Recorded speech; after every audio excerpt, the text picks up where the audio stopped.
నాన్న, నేను మిమ్మల్ని ఒకటి అడగాలనుకుంటున్నాను. మన రాష్ట్ర ముఖ్యమంత్రి అయిన నారా చంద్రబాబు నాయుడు గారు, మన రాష్ట్ర విద్యాశాఖ మంత్రి అయిన నారా లోకేష్ బాబు గారు ఏపీ ప్రభుత్వంలో విద్యను మెరుగుపరచడానికి ఎంతో మద్దతునిస్తున్నారు. వాళ్ళు free text books, free education, mid day meals, SRKVM kits అంటూ ఇలాంటివి ఎన్నో అందిస్తున్నారు. మీ తల్లిదండ్రులకు మద్దతుగా సంవత్సరానికి తల్లికి వందనం అనే పేరుతో 15,000 డబ్బులను అందిస్తున్నారు. మన బడి మన భవిష్యత్తు, పాల్యాబ్లు, PMC సౌకర్యాలు, drinking water facilities, digital class rooms అంటూ ఇవన్నీ ఎన్నో అందిస్తున్నారు.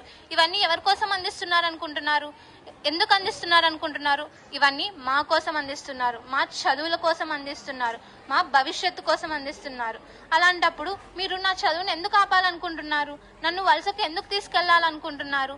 ఈ ప్రభుత్వం ఇన్ని ఇస్తున్నప్పుడు మీరు నన్ను వలసకు తీసుకెళ్తే నా చదువు పాడవుతుంది. నేను చదువుకోలేకపోతే నేను ఎదగలేను. నన్ను నమ్మండి నాన్న, నేను మన కుటుంబాన్ని మెరుగుపరచగలను, నేను మన భవిష్యత్తుని మార్చగలను. దయచేసి ఏవో కారణాల వల్ల నా చదువును ఆపకండి. నన్ను ఎదగనివ్వండి, నన్ను చదువుకోనివ్వండి, నన్ను సాధించనివ్వండి. నేను మీ కూతురు నాన్న, నేను మీకు గర్వకారణమే తప్ప భారం కాదు. ప్రేమైన తల్లిదండ్రులారా, కర్నూలు జిల్లాలో ఎంతో మంది తల్లిదండ్రులు తమ పిల్లల్ని వలస అనే పేరుతో చదువుల్ని మధ్యలోనే ఆపేస్తున్నారు. ఒక్కటి గుర్తుపెట్టుకోండి, వలస అనే పేరుతో మీరు ఆపేది మీ పిల్లల చదువులనే కాదు, మీ పిల్లల భవిష్యత్తుని. దయచేసి ఇప్పటికైనా మమ్మల్ని అర్థం చేసుకోండి. ఇప్పటికైనా మమ్మల్ని వలసకు తీసుకెళ్లకుండా మమ్మల్ని చదువుకొనివ్వండి. మీ సహకారంతో మేము ఎంతో గొప్ప స్థాయికి ఎదగలము. మేము ఎన్నో రంగాలలో ముందుకు రాగలము.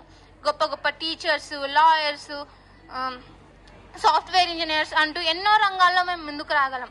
ఈ దేశ అభివృద్ధికి యువత సహకారం చాలా అవసరం. దయచేసి ఇప్పటికైనా మాకు ఒక అవకాశం ఇవ్వండి. మేము నిరూపించుకోగలం.